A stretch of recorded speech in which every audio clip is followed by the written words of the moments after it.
Hello, good people. Hey, welcome again to another edition of Mental Health Matters with Marty. We are so glad that you are joining us, and we are so excited about today's issue. So listen, like and share this already. Get out there. We got an exciting conversation, and we got some exciting guests on today. So listen, I bring you greetings from Southern California, where the sun is always shining, and we are having some great weather. It feels good.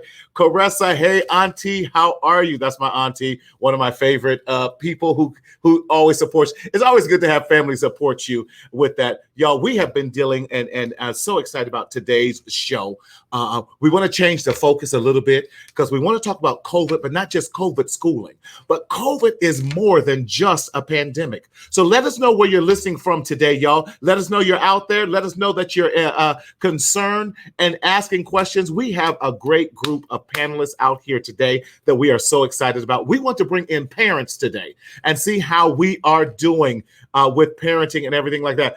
Paula, how are you? You know your good girlfriend is on here today who is with us. So, hey, we are so glad that you are joining us and everything. So, listen, just as we do our disclaimer, as we always do, y'all, with that, I'm managing this thing myself as my executive producer is not with us today. Prayers out to his family, guys. We love them and just want to send some prayers. But again, this show is strictly intended as educational use and an educational tool. It is not a substitute for medical advice but for you or someone else. If you are experiencing any type of medical emergency or psychiatric crises, we definitely advise you to call 911 or go to your local hospital immediately with that. But we definitely believe in the CDC guidelines with everything that's going on, especially with the risk. And as we are in an uptick with everything that's going on, we want you to practice safety and precaution as it pertains to COVID and making sure that we are remaining safe, that we are remaining healthy, that we are remaining strong. Okay, we got Belton, Missouri out there. Yes. Valerie, hey, how are you? Good to see you out there. We're giving all the shout outs. All right. Hey there, Miss Juana from, is that Massachusetts or Maine? I got my templates all messed up with that and everything. Love it from Hotlanta. Come on now, Hotlanta. Y'all know how y'all do it down there in the Hotlanta and everything like that. We're doing well out there. Hey, Janice, how are you? Love to see you. Listen, without any further ado, I want to bring Massachusetts. Sorry about that. I'm going to get my MAs and MSs all together. But definitely, I want to bring on my co-host, none other than our resident advisor and our resident expertise when it comes to COVID and schooling, all the way from the DMV, but we ain't going to hate him. We show him much love to the DMV because hey, y'all got some stuff going on out there, and we're going to keep our end on the West Coast, what I like to say is the best coast with that. But definitely want to bring under none other than our resident expert, none other than Mr. Thomas himself, Thomas Davis. What's up? What's up, man? What's going on, Marty? How are you? I'm well, man. How are you? I'm good. It's Tuesday, right? It's Tuesday. You know what that means? Sir. Yes, sir. Yes, sir. You dancing like it's my birthday. Hey. We are still in Libra season, if I'm not mistaken. Virgos matter. Listen, let me tell you something. How's your day? We ain't even going into that. It's my birthday recently as opposed to yours. I am celebrating the whole month, so you can still cash at me, Thomas, if you so feel like it. What's your name? Oh, there you go. What's my name? I got you. What's going on, man, out in the DMV? Man, we are here today. It's around 70 to 80 degrees. So, the weather's going up and down, but we're here. Y'all feeling like Cali weather. Right. And it's not raining in the DMV this week. Hey, we always got sunshine. Listen, right. I want to give a shout out real quick because on my page, I see people that is tuning in from OKC. I see you, Mika Harris. I see you, Brother Green from DC. I see you, Mom from North Carolina. Thank you all for watching. Yes. Oh, listen, we'll have to save this one for Portia when she comes on and everything. Yes. But we are so excited, man. Yes, we are. How's everything going out in the DMV area with everything that's going on? You know, we're in a peculiar time. Yes, we are. Yes, we Right are. now. I would just say that if you are watching the news, as you know, in the DMV area, we are going to try to return back to our school buildings on Right. November.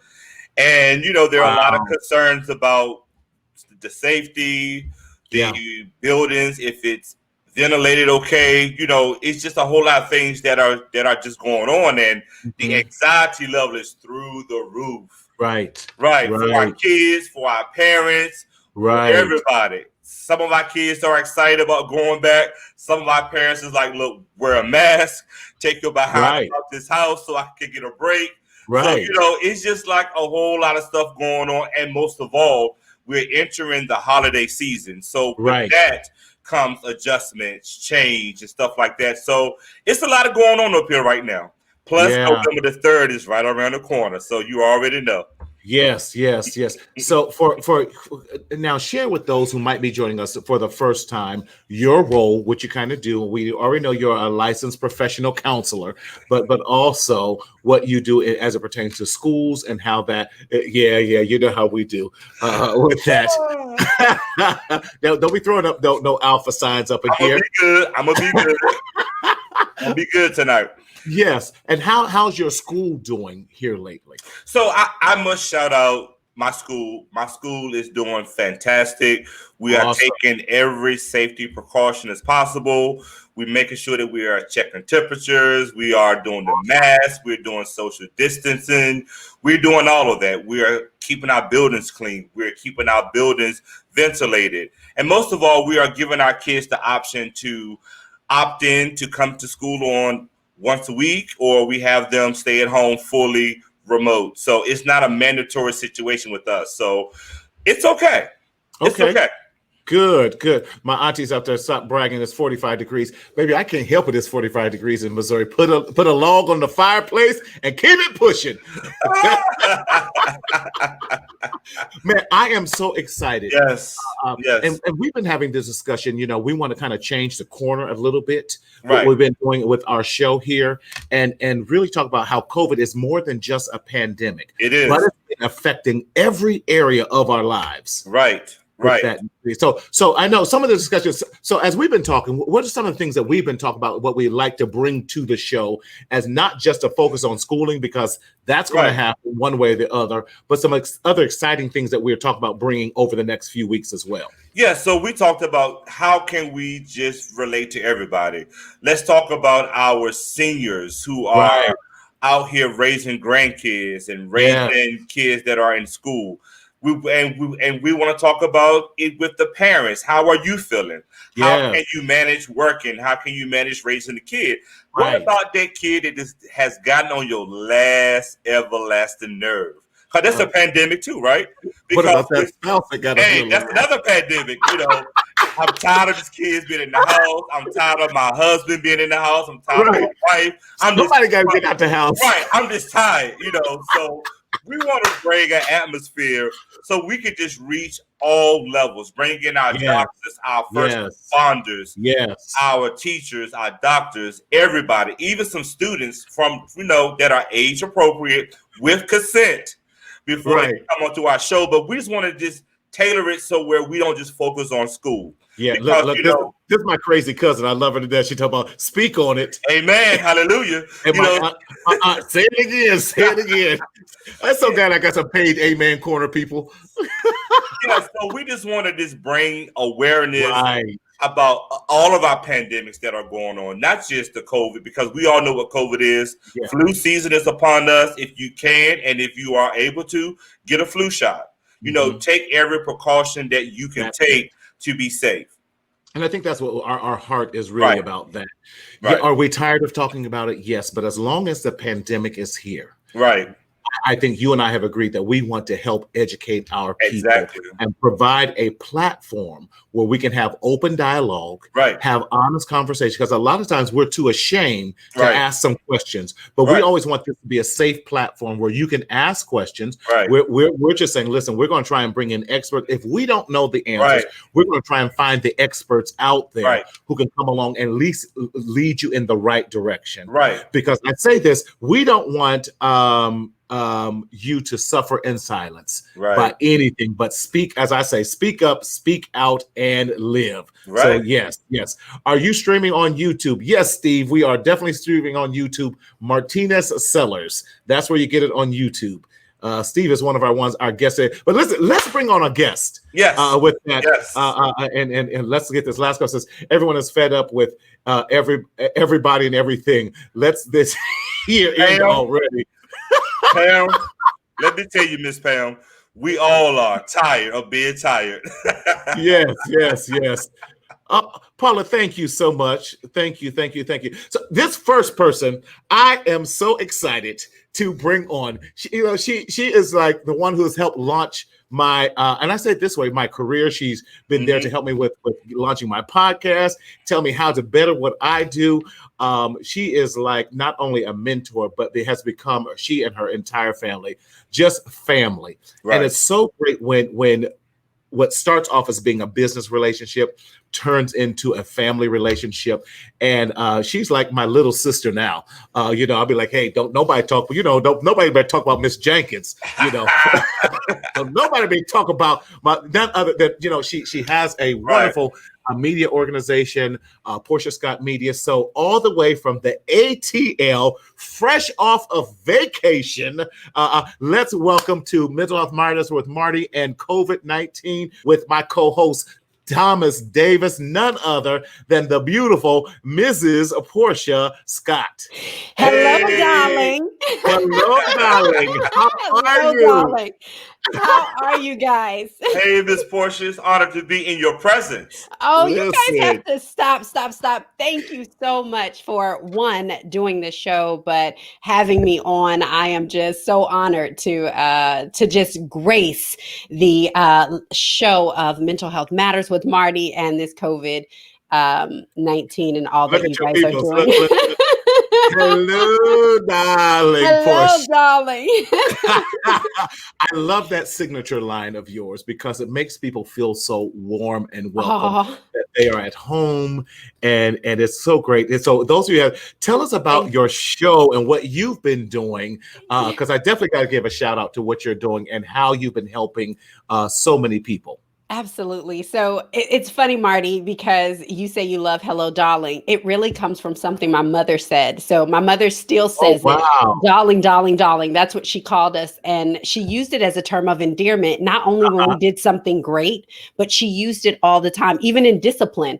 She would, say stuff like, darling, why did you, what are you thinking? Now, she would get hold of us, but what she really said in darling was really that you were loved no matter what. And so when I started all my shows, I said, that's how I'm going to pronounce it. That's how I'm going to introduce people. That's how I'm going to, say hello, is to say that hello, darling, is my term of endearment, no matter what. Right. Yes. So, nice. But I get the opportunity to serve as the podcast host of the Wake Up and Show Up podcast with Portia Scott.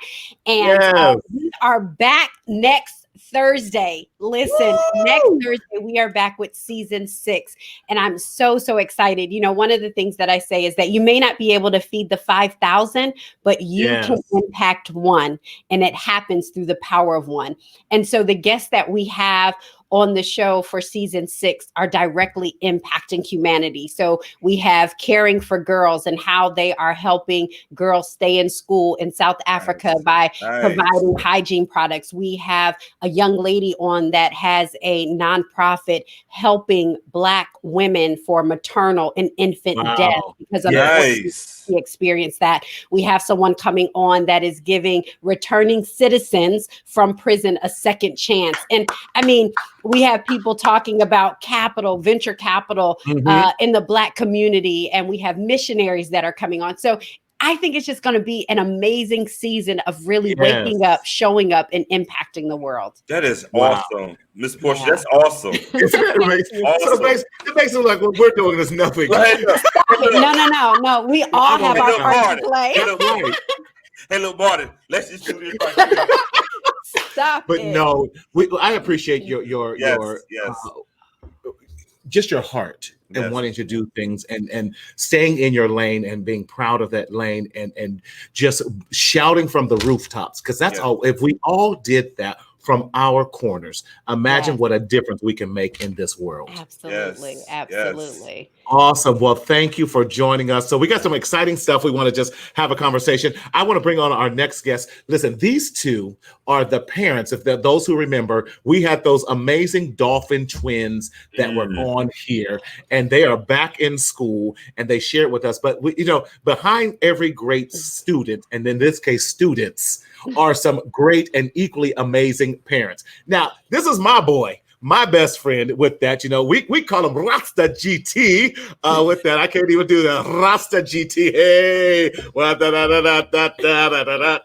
Yeah, with that from Guyanese. Yeah, he's from that, in that. And his beautiful wife, who is also in education, Michelle. So I want to bring to us Steve and Michelle Dolphin. Definitely. Hey, y'all. Hey, family. Hey. How y'all doing? Good. We're doing really good. Doing really well. So I'm going to start with Michelle. Michelle, tell us of your litany of things that you have done, your experience in education. Steve, tell us what you do. And then I want to also hear about raising these amazing twin boys, #Dolphin Twins. That was just a brilliant strategy that you guys did to have your boys being now, Portia, they're geniuses. They're our future doctors. Wow. Twin boys going to Brown, an Ivy League school. Come on. And with that, and they got, listen, Dad and Mom went in there talking about, listen, you need our boys, we need the money. So this is all we gonna pay. So y'all better find the rest of this thing. So you know what? They went in there gangster in Brown University, talking about we getting our boys in. Talk to us about that journey for you guys. What was that like? So it started actually, and I'll let Steve jump in his point of view, but well, my background's in education. I've been in education for 14 years. My master's is in curriculum and instruction, but I would say my master's is in boys because I teach at an all boys high school. That is a very diverse population, which is an anomaly. And so we have very affluent, multimillionaire kids, and we also have kids that are poverty level. So it's an interesting place to teach. And so I get the amazing opportunity and blessing to teach athletes, some that are going into the NFL and kids that aren't athletes and kids that want to be doctors and have goals to go to Ivy League. And so it's an interesting dynamic, to teach at that school. But our journey with Miles and Isaiah was very unique because we had to make a decision. Instead of asking them in 4th grade, what did you want to be when you grow up? We asked them, how do you want to live? And that was a different question to ask because that was saying, do you like how mommy and daddy live? Do you want to live in this house? Do you want to drive this car? Do you want to travel? Do you want to do those things? And their answer is yes, yes, yes, yes. Well, then that's going to inform what you want to be. Because you have to make a certain living. And you can disagree and say, well, you want them to be in their passion. Yes, I get that. And I believe in your passion, but I also wanted to raise them to be a man and not my son, because a son, I'm going to have to take care of the rest of my life. A man is going to take care of himself. And that's what I wanted them to be. Listen, they just dropped nuggets right there. Come on, teacher mom. Steve, now, Steve is a little bit, Michelle is polite. Okay. She's so wonderful and just so kind and polite. Steve is definitely more gangster about it. So his approach was definitely a little bit different than what Michelle's was. Steve, talk to me, friend. Talk to me, best friend. Well, piggyback on everything she said, it was very, very much so the case. And she missed one little nuance. It was one of the things that she actually met this lady, and she asked her straight up, and it was an Asian lady. She asked her, "Why do people have the impression that Asian kids are so smart or so successful and that kind of thing?" And she was getting an oil change at the time. She met waiting in the waiting room, and the lady told her, "Well, we decide as a family which direction those kids should go into. As far as if you're great in science, why am I going to push you towards engineering? You're great in science, and pursue something in science." So you actually leverage what their strengths are and not what they really say I want to be this, I want to be that, I want to be an astronaut, and you can't count. That's a bad look. Right.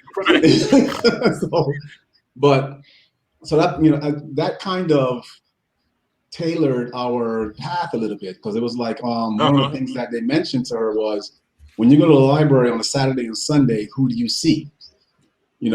Indian, Asian, and maybe a couple of sprinkled in there, a couple of different other ethnicities. So what our decision was, well, you're going to see 2 more Black kids in that library on those weekends, going above and beyond. And the biggest thing that we get we got some people try to put a little pushback in the way we were raising them as far as education-wise. They were saying how, well, they have big kids and don't push them too hard and that kind of stuff. Well, our counter to that was, well, if you start early enough, they won't see it as a punishment. Right. So we started when they were babies, always reading to them. We started always, putting them in an environment to where it's something that's always positive, something they're always learning. And then when we played, we played extra hard. And then Michelle always had them all over the place and doing different things, and beach and you name it. So their childhood was very impacted with a lot of activities and all over the place. So when we actually went from school to school, and we found out they excelled pretty well in math. Right. We were fortunate enough to be in a small Christian private school sector, so where we can actually move them a grade up. And when it was like 4th grade, that's where it pretty much started for them. When 4th grade hit, they would leave 4th grade when it's math time for math and go to 5th grade for math. So because that's where their strengths were. And then we started putting them around the environment of science-based technology, the Museum of Natural History. They first started off in their path to being wanted to be forensic pathologists, because we took them to see Michelle took them to see that, was it the plant, the Body Magic? Yeah, and they saw Body World. And they weren't freaked out. They were like mesmerized with looking at the inside of a body and that kind of thing. So we're like, okay, that's a clue. let's build on that. Wow. You said something very important that you guys do. You listen to and saw their strengths. Yeah. And fed into that. Yeah. As opposed to forcing them into something that we wanted with that. Portia, talk to us, because you have a wonderful elementary son who's full of energy. I do. And a wonderful, equally as brilliant middle school daughter who's more introverted as opposed to your extroverted son. So it's actually flipped. It's actually flipped a little bit. So Maddox is actually the introvert and he's the 2nd grader. And then Miracle is the extrovert. And so, it's so funny that they say that they put their boys into where, their strength lies. I remember when I had Miracle, I was like, yes, she's going to be STEM. She's going to be this. And that girl came out at the Gap and told the manager, you should really put a denim jacket on her. And I think the girl was 4 years old. And so I looked at it and I watched it. And so I realized it broke my heart. I can't lie. I was like, no, girl, you're going to love math and science. You're going to be like this astrophysicist. Come on. Right. But what I realized was that she was more creative. And so just like the Dolphin twins, my kids went to a small private Christian school until everything happened. And so it was more catered. Her teachers knew this. So when she would do spelling tests, they would let her sing it out or act it out or whatever that was to strengthen that. Maddox, however, is more studious. He enjoys math, and if he can get an understanding of like the formula, what makes it why, he can honestly, he told me at the beginning of the pandemic in March, I said, Maddox, let me help you with your math. And I was showing him how to do math according to what made sense to me. And he gladly told me, Mommy, we don't do math like that. I can get an A on my own. Okay. Don't you love it? We are raising and yes. raising kids in this pandemic. Right. Yes. You have two at home. You guys had the twins that started off the semester at home. And then you got the email, get your behinds back to campus or whatever, you know, that's Marty's version, get to campus. And now you're like, wait a minute, we done made all these provisions setting up. So how is that transition today? I'm gonna start off with Steve and Michelle, and then Portia, I'm gonna ask you the same question in regards to that. How is it raising kids like this today? Well, for the boys, moving from at-home learning to back at the campus, they thrive better at the campus, even though a lot of the classes are still remote as far as in dorms being on telelearning. For them, they felt like being back here was very distracting. And the other caveat of that is we're California, their school is on the East Coast in Rhode Island. Yeah. So that 3-hour difference is significant in the sense of if they have a 9 a.m. class, that means they got to be logged on, ready to go at 6 a.m. our time. You see what I'm saying? So for them, and then that also limited the amount of classes they have access to, because now they got to try to get classes after 9 or after 11 to where it's a suitable time to get up in the morning. And got to be real here. They're not in some, regular program at this, so the work is definitely a challenge. So there may be long nights. You've been in college, you know how those long nights go. Yes, you're actually working and trying to get stuff done. So now if they go to sleep at 2 or 3 in the morning, then you got to wake up at 6 to take a class. How effective or productive can you really truly be? Right. Coffee ain't gonna help that. Right. and for their mental health, as much as mommy wanted them home, because I love having them at home, and I like my children, right.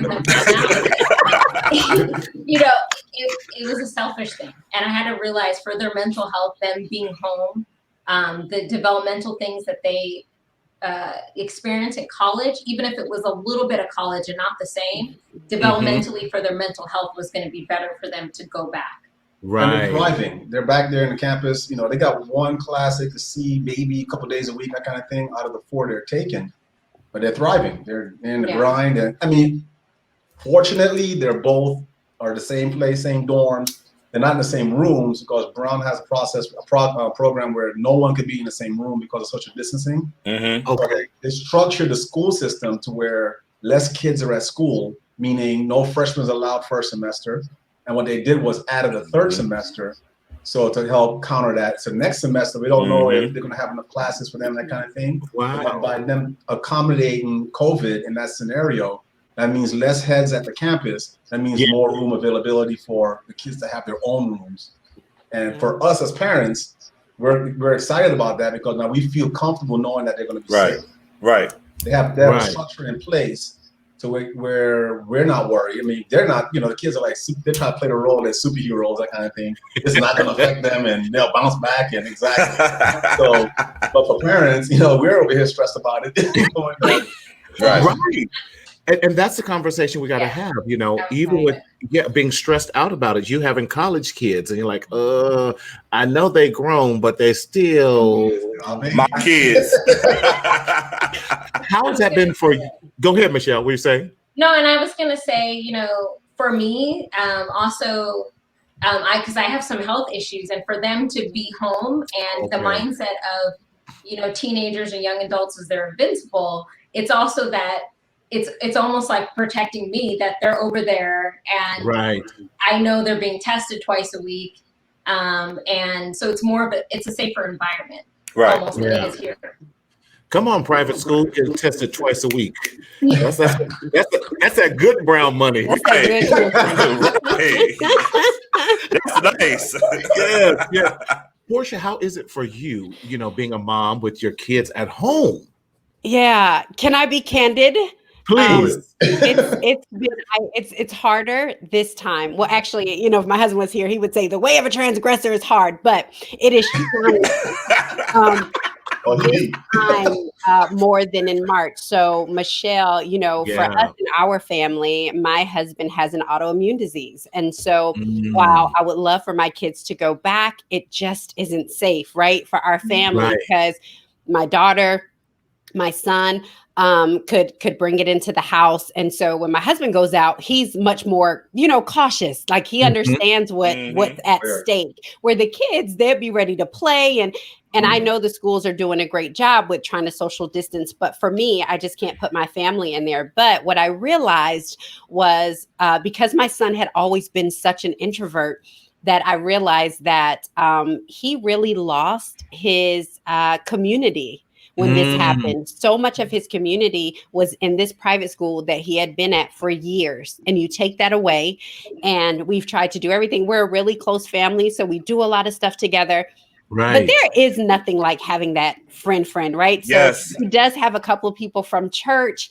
But I realized the last couple of weeks that he was struggling in that area. And so I think it's so much more than initially when we went in, I was like, can I be a homeschool teacher? Can I figure out how to do the equations? Can I figure out how to do that? And I think it has become much more than just being their homeschool teacher, but realizing everything else that they need from me, right? So whereas, yes, I am like a tiger mom, like that, like y'all were, and that Asian lady, listen, I get down on that education. Those teachers are like, you know, but that was me. That wasn't even her, that was me. Yeah, right. I was like on the cell phone when the grades hit, texting him during class. Wait till you get home. Right. No. But they are home. I need the answer to this question before you get home. Right. But in this season, what I've realized is I had to give them the same grace. And that's so good. In knowing that their lives have completely changed. And so, wow, yes, I want them to do this. I want you to get this. I want you to get that. But saying, you know what, maybe they need a break. Maybe this extra 15 minutes will help with their mental health. Maybe I have a balance now between discipline and reinforcement, right? And saying, listen, we're going to get this done.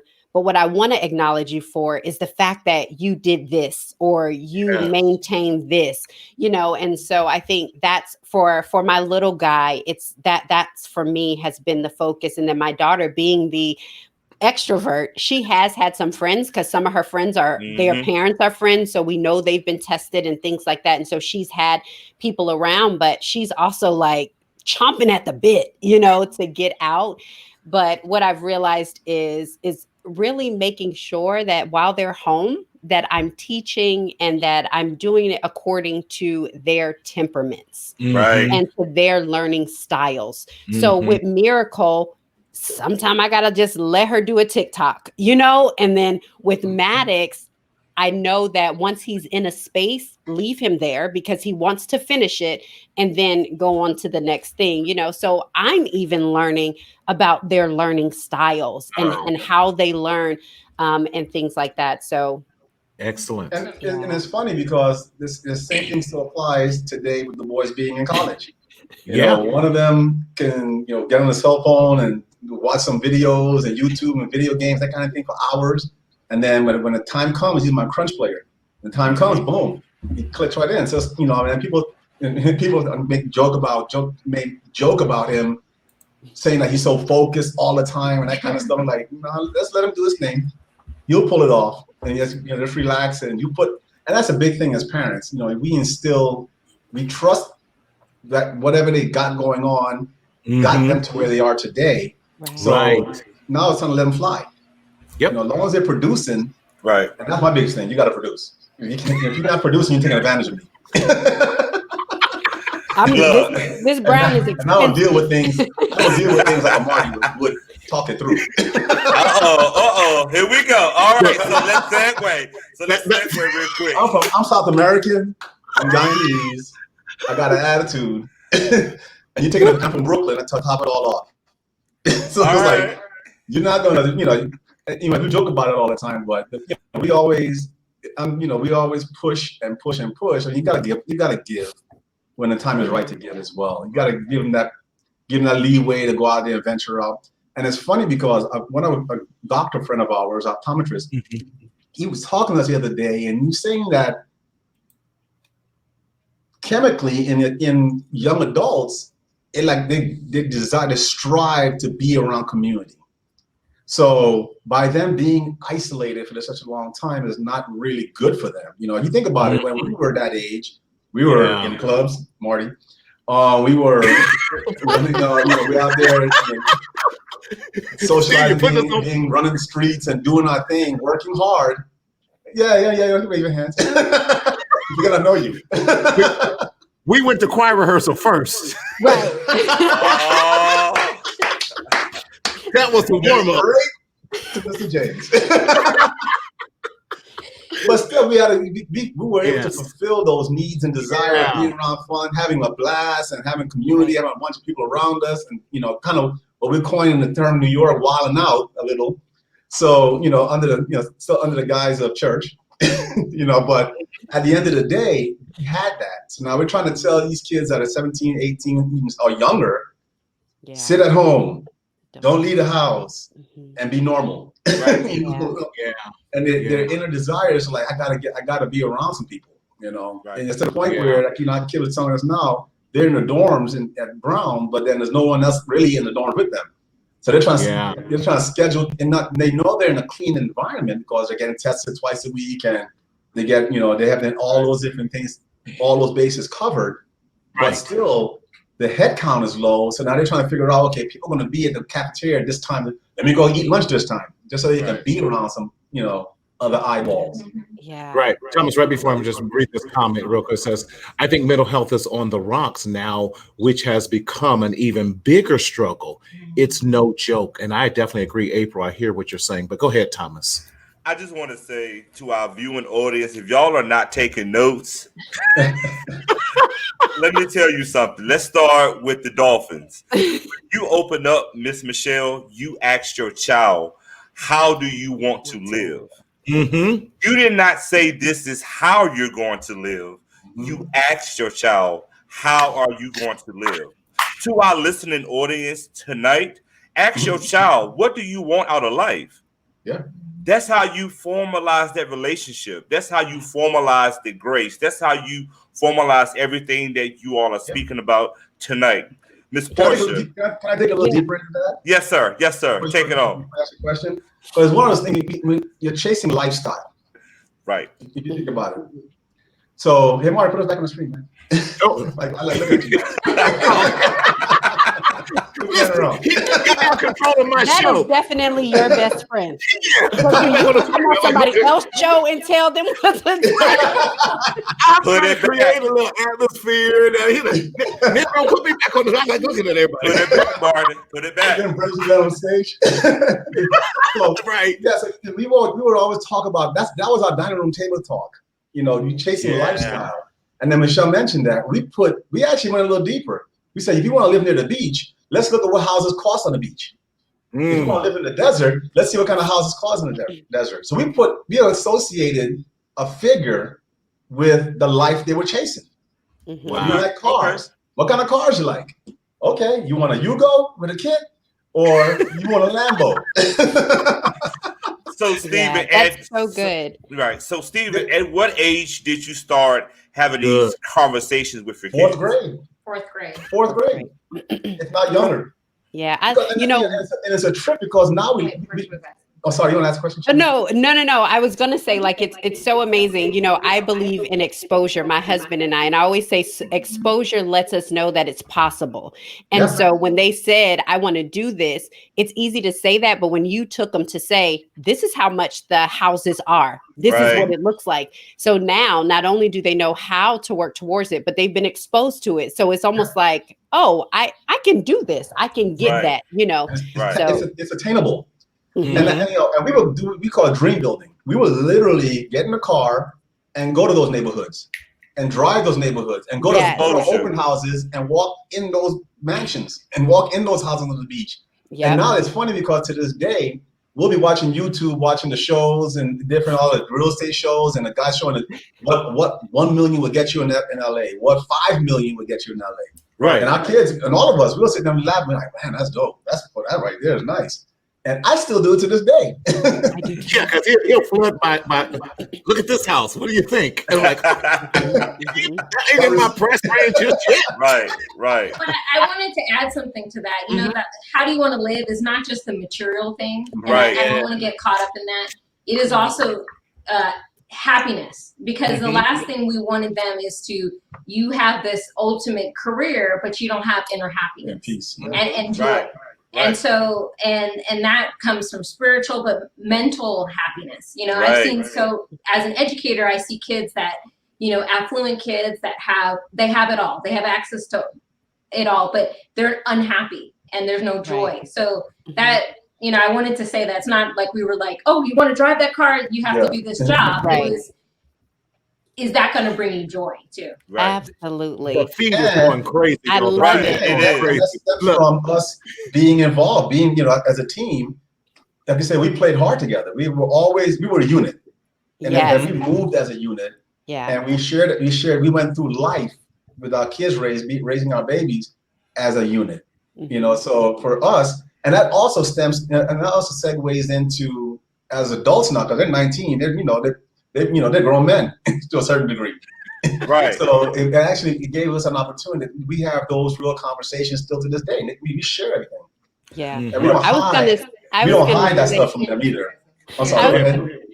I was going to say that I think one of the things definitely during this is that I've been more vulnerable with my children. And I think showing them that, right? So on those days, because kids know, and like, you know, we move as a unit too. And they'll say, you know, my daughter will say, girl, what's going on? You know, or hey sis, how you feeling today? You know, and like somebody else may hear it on the outside, but we've built a bond, and she knows believe me, she knows I'm her mom, you know, but I say being vulnerable because some days I tell them, you know what, guys, I just need 10 minutes. I'm like, this is a lot for me. And so I'm trying to process it. And this is how I do it. And so when they see me do that, sometime they'll say, Mommy, you know what?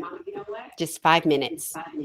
Because they've seen that I also need time to process, so that they know it's not a bad thing to maybe cry, to maybe be aggravated, to know how to articulate your feelings, right? And sometimes you don't have the words, you don't have the vocabulary, but in them knowing that I can say that. I literally don't know how I feel, but I feel this way. And so it is allowed me to be even more vulnerable with my children, with the people that I love. And obviously I'm not like breaking down, but I think it is very important, especially during this, to say, you know what?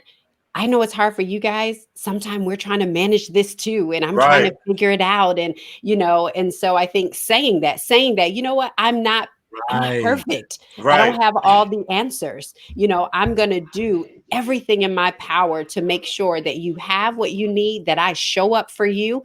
But you're also going to probably see, like, you know, this has happened, you know, earlier this year in the pandemic, our world was rocked, right? My husband lost his father. You have COVID that came in. You have all of this stuff that's going on. And it's like, you know, before we could have probably processed through the grief, or he could have processed through the grief by, you know, going away or doing something, but you're locked down, you know, so you're grieving. And so your kids, I think it's important that they know how to manage their own mental health. They know how to manage, like, this is what happens. This is grief. This is what it is. And it's okay. So that they're not keeping it in, and knowing that, listen, go get you some help, because we go get help. You know, right.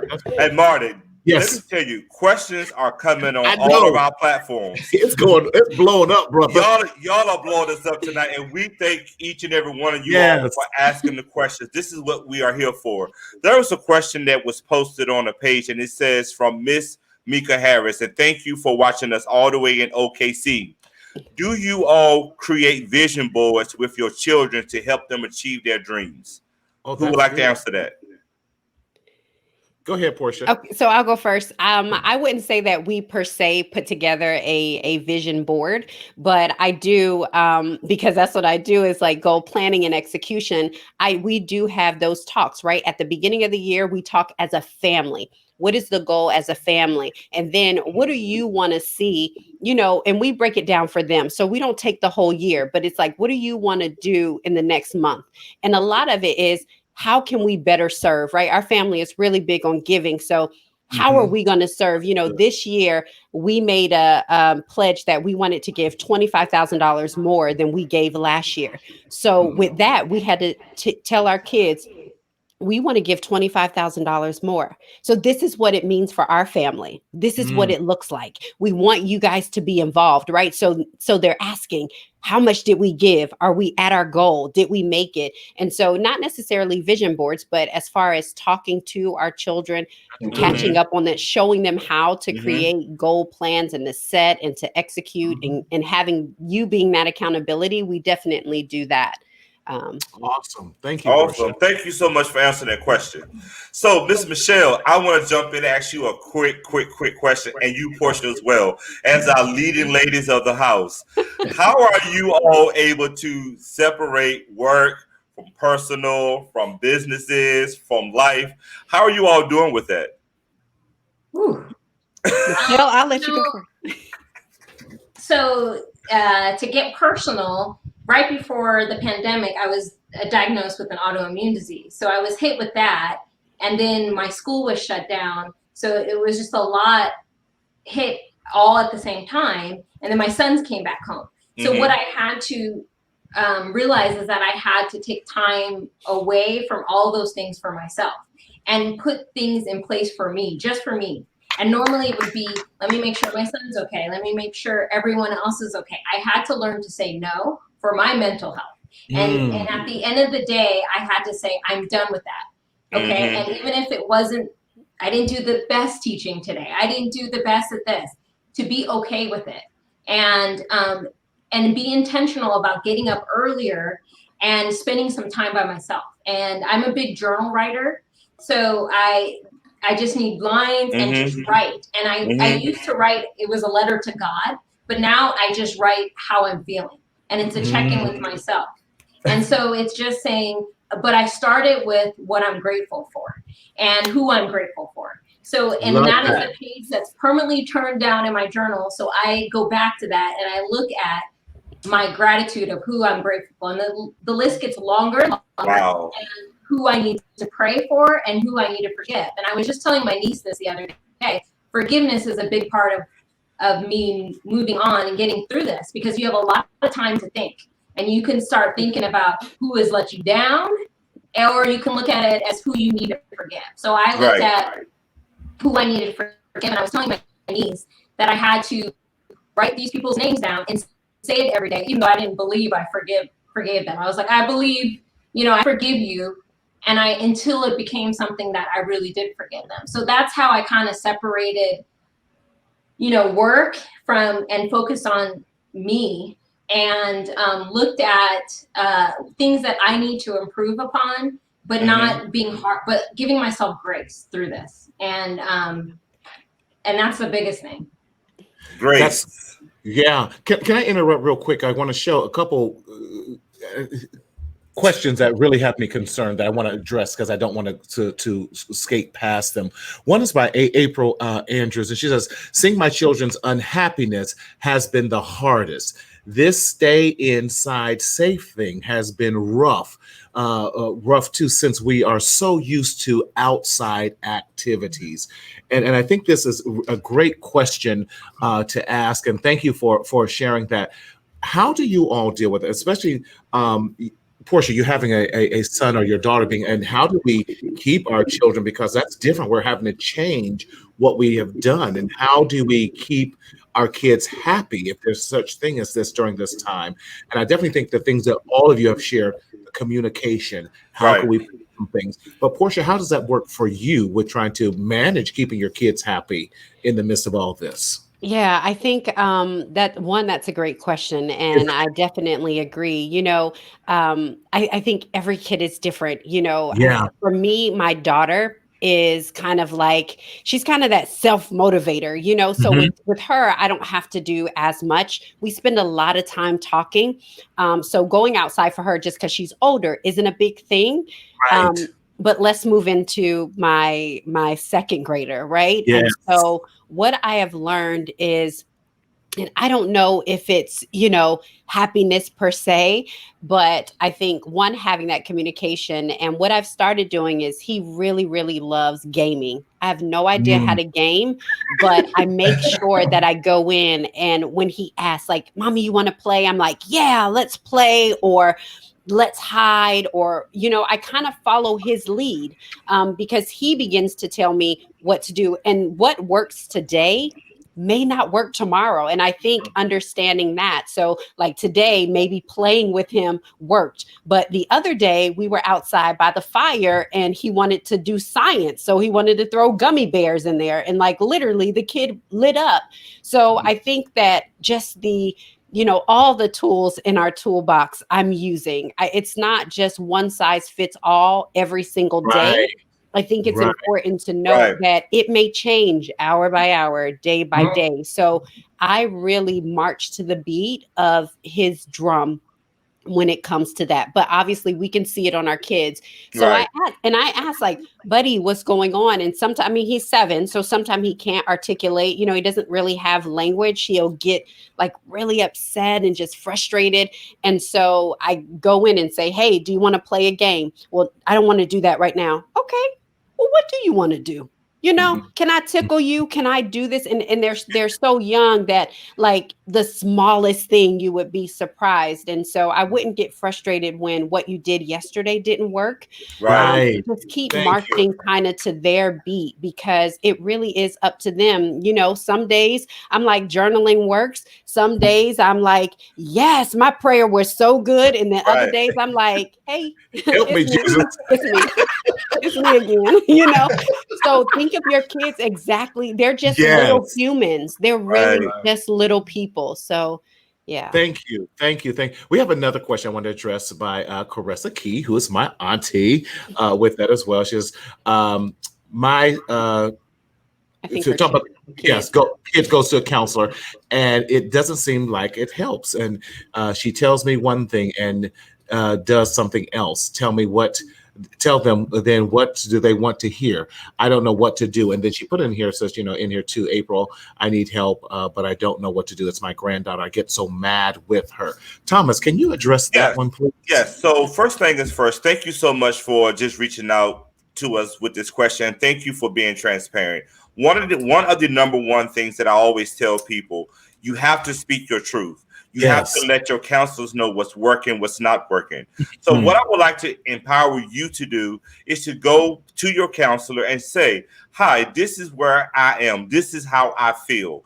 I have some concerns that this is happening, but you are telling them to do some other things. Typical one as a therapist that are listening to my voice this evening. Our job is to expose them to interventions, not to impose anything on them. And part of the therapy relationship and the therapeutic relationships consists of us joining one together. I cannot give an intervention to a kid when the child is going to go back into that living environment. You have to have the investment. You have to have the support of the parents. And most of all, everyone has to be on the same page. So I would encourage you to go back to your child's therapist and say, hey, what you said last time, can we please unpack this a little bit because it's not working? The job of us as therapists is to find what works. Or maybe that's not the counselor for them. Once again, see, or maybe that's not the counselor for them. Isn't the counselor like a relationship? You gotta find. I was going to go that route, but what I was going to say from an ethical standpoint and from a licensure standpoint, you have to identify what you are comfortable with. And if that therapist is not meeting your needs, you can ask your counselor to transfer you to someone that's going to work. I'm going to always be ethical. I'm going to always be appropriate. But at the end of the day, if you are not the person that can meet that child or family's need, you need to ethically say, I can't meet your needs, so let me help find you someone that can meet you where you are. Mm-hmm. And that is so true. Go ahead, Portia. Go. I was jump like, right I'm not in. a counselor, so I can say right. this, but I think one of the, and I'm not, putting it all out there, but I think that it is very important that even in our kids and most school counselors, right, we don't see counselors that look like us. Right. And so the way that our boys are, even though my son isn't rambunctious at school and things like that, there are just certain things that, a counselor oftentimes that looks like us can understand a little bit better about our boys, about our girls. I say boys in particular because there's so many books. One of the book is like the miseducation of Black boys and how do we That's a great book. Yes, it is. Just looking for counselors that maybe the kid is not connecting with for some reason. And so I know you couldn't say that, but I can because I'm not a counselor. And I'm just saying that it is oftentimes that, it's very hard, for our children to really even identify that, to say that like, well, you don't really understand me, but they don't really know how to put that together. So absolutely. There's one other comment on here. I definitely want to. Y'all, these questions and comments are amazing. I'm loving it. So am I. So it says, April goes on, says, my kid's counselor told him to hit a punching bag to deal with his release anger. Now, because I don't have any of that at my house, he is ready to hit property. What is a better way outlet for dealing? Steve, you cannot answer this one. But Steve, you raised boys. But Steve and Michelle, you guys raised boys, and I love it, Michelle, because you said you really are a lover and teacher to specifically to boys. How would you address those rambunctious boys in your classroom or anything like that? And what are some solutions that you all, being parents of who's raised 3 boys? We'll forget about little Steve in that as well. You guys have raised 3 boys, adult boys now. What were some of the strategies you guys use to help them redirect some of this anger or frustration and everything that boys naturally have? So I remember someone told me a long time ago, rambunctiousness is a sign of intelligence. Yes, it is. And I would keep telling myself as they're jumping off of furniture and cutting the walls and lighting the rug on fire. And it's mine. I still can't see Mark.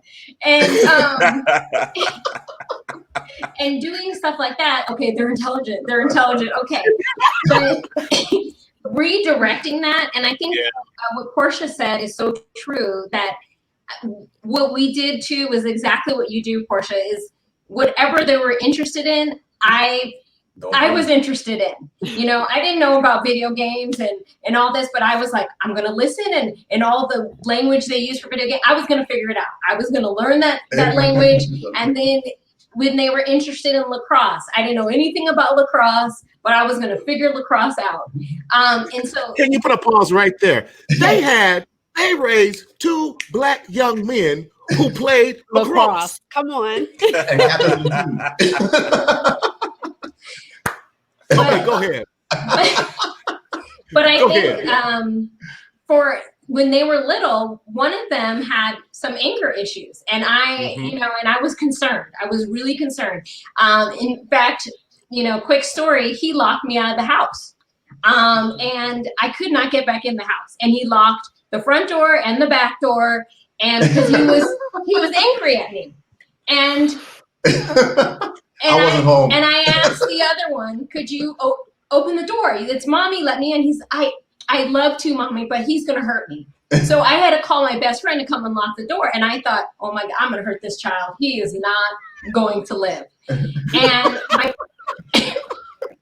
best friend said, no, he's really intelligent. He's just angry, and he doesn't know how to communicate with you, and he's frustrated.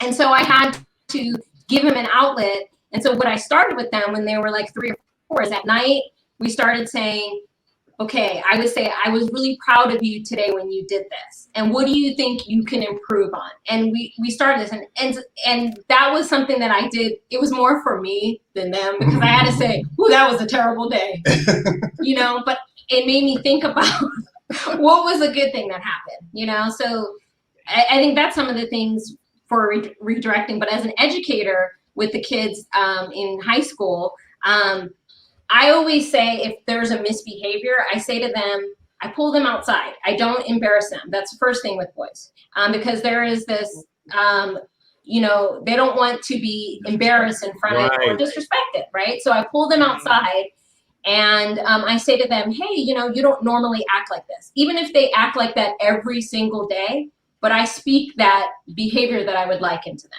So I say, hey, is there something going on? Because you don't normally act like this. And they go, oh, surprise, because they know they're acting a fool every day, right?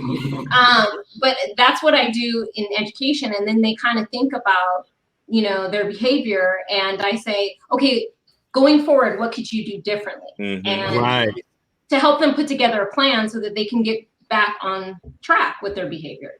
Right. Yeah. Michelle, thank you for sharing that, because April is on here and so many others. And I think that's we feel like we're all alone. Yep. During this time, and we're not. So Thomas, what we're going to do next week, we're going to have a part 2 to this. Yes. Yes. Okay. We got to have a part 2 to help parents. Hold hostage? Yeah, I'm holding you hostage. Right. And may I add a little bit? I am looking at the chats and all of our platforms. It would be, as a therapist from both ends, from Marty and I, to not continue this dialogue. Exactly. As a therapist who loves what he does, that I love what I do. Definitely. I would not be sitting here if I would not say publicly, Marty, we need to reach out. We need to drop our information so people can reach out to us. This is how we get our blessings back. It's not about the money. It's about providing everybody with a sense of hope. And with the comments that are coming in, we applaud you all for being brave enough to post on social media, to post on live posts that I am not okay. Because it is okay to our viewers to not be okay. And, and on behalf of Marty and I, we are not doing this for any money. We are doing this to let you know that we are here for you. And if we can't help you in our area, we know therapists all over that can connect you with somebody that can help you feel like you can meet your goals. So we will be doing this next week. Portia, Dolphins.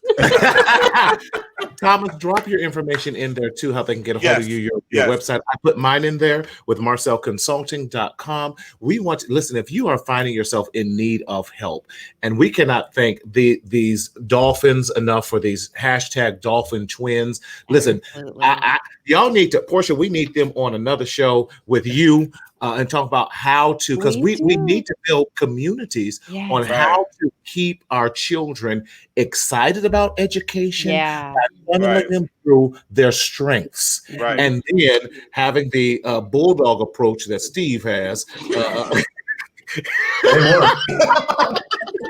Listen, you can definitely talk about that. But even in that, he was firm. Especially with our boys, we have to be firm with them. We have to encourage them. What I did not hear, because that could have went left, and I'm so glad that Steve was not around when they locked you out the house, because I know him. But even in that, you calmed yourself down and said, okay, you must have had a bad day. You first, now everything in me would want to choke the poor little children's, and then I would have a CPS report, and you know, Michelle, we're mandated reporters, so we could have I know you're a mandated reporter as well as a teacher in that as well. We're all, you know, we know what those mandates look like. You're like, I am not blowing my career over this guy right now who has temporary insanity. but hearing that, and I'm so glad you can laugh about it and share that story, because so many of us get frustrated and we're at our wits' end right now with this pandemic. But I want to tell my auntie, hang in there. April, hang in there. Parents, hang in there. You are not alone in this. It will get better. It does. It does. It will. It will get better. It will get better. Guaranteed. That's guaranteed. Can we quote give up on them? Maybe weeping may endure for a night, but joy But has got Here to we come. go. Coming Here we in the go. morning. It's coming in the You morning. better come on. My You homeboy better wrote a song come about on. that. And in some cases, joy gonna come tonight. Come That's on. right. Yes. Oh, Yes. instantaneous joy. Yeah. Yes, but I want to thank you guys for just joining us, and I would like to keep it to our hour because I know some people got so going on. But I would love you guys if you are able to come back next week. I got someone else that we're gonna bring on with us, so we just broaden this panel of parents so that we all know you are not in this alone or by yourself with that. So thank you so much. So let's start with the Dolphins. Dolphins, if any of these parents might have questions, Steve, I'm going to a solo shot for y'all, so don't control my show anymore. How can they get a hold of, I'm gonna ask Michelle, forget you. Michelle, how can we get a hold of you? Because you're the same one of the family. I always knew that. I always liked you better than Steve anyway. Now you need counseling. Right. They can email me. Okay. MMIDolphin@gmail. MMI. Dolphin@gmail. Okay, I'm typing. Wonderful. Thank you so much. Any questions or definitely. Wonderful. Thank you for being the sane one of your family. Thank you for pushing those boys. We know that your husband, I had to have a couple counseling sessions with him because I had to put him that I was calling Child Protective Services on him and not you. Well, I want to thank you for being his best friend because you helped me deal with all of this. But the statute of limitation already been expired, so I'm good.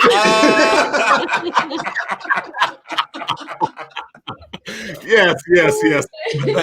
But love you guys so much. Portia, how can we get a hold of you, and where are the many outlets we can find you? I know. If anyone wants to contact me directly, you can always contact me at hello@Portia, that's PORTIA Scott.com. hello@PortiaScott.com. But you can also find me on Instagram at I am Portia Scott. You can find me on Facebook at I am Portia Scott as well. And so you can PM me, you can DM me, whatever you need. And so if you're looking for a little inspiration during these times, you could always listen to the Wake Up and Show Up podcast with Portia Scott on Apple Podcast and wherever you listen to your podcast. So that's how you can get in touch with me. Somebody had said something. She said she was waiting for her joy. And listen, I know it's hard. And listening to the story about her son having the anger problems, listen, just last week, I'm on vacation and I'm getting called about my son. And I just had to remember, that, and I know everybody may not believe in God, but for me, these are God's children and he loves them way more than we do. And he knows exactly what they need, and not only what they need, but what we need. And so let us give our kids into his hands and ask for that wisdom. How do I do this with my child? So listen, your joy is coming. I'm a mama right there with you in the midst of it, crying my eyes out sometime, not knowing what to do, but we are in this together, mamas. We are in this together. Awesome. Thank you so much. Dads out there. Shout out to the dads. But I just want to, you know how mamas you are. got that. I just need to speak to the mamas because she'll, we. I got you, girl. Yeah. But I agree with you. And dads hang in there, especially dads who are not in the families, because we have found that there's so many dads that are not, we're having a lot of blended families who, because of this, moms have been using that for them not to see their children. And I have lots of depressed and angry dads right now. Hang in there. Do everything you can. Let your children know you still love them, and be with them, and text them, FaceTime them, email them, do whatever you have to do. A TikTok, Marco Polo, whatever you got to do to see those kids and everything. Thomas, how can we get a hold of you? You can reach me on the website at www.limitlesspossibilitiesforyou.com. You can shoot me an email at limitlesspodsibilitiesforyou@gmail.com. I'm on Instagram. I'm on Facebook underneath the same name, limitless possibilities. And Portia, I want to add just a little bit more to that parent. Sit down with your child and just ask your child, why are you upset? Take off the gloves, make it a safe space, allow that child to just share with you whatever it is that he needs to share with you, or she needs to share with you, in a safe, non-judgmental atmosphere, so you can get to the bottom of why that child is angry. Because I just want to say this: no one wakes up in the morning and say, I want to be pissed off. There's always a why to it. So just sit down, have a conversation, and you will figure it out. Thank you. I'm done for the night. Love that. I'm done, Marty. I'm sorry. I'm done. I don't even want to give my stuff anymore. Y'all, we are so glad. Listen, I am so glad that you all have. I'm just going to go straight to my banners. Y'all done messed me up so bad tonight, but that's the good. Listen, definitely reach out to me at Mental Health Matters with Marty, mentalhealthmarty.com. You can get our podcast and everything else on that. I am so excited. I could not do this without this amazing team on tonight. And thank you all so much. Listen, we don't want you to suffer in silence, in the shadow of shame any longer. But as I always say, we want you to speak up, speak out, and live. Until next week, guys, we love you, and we'll see you then.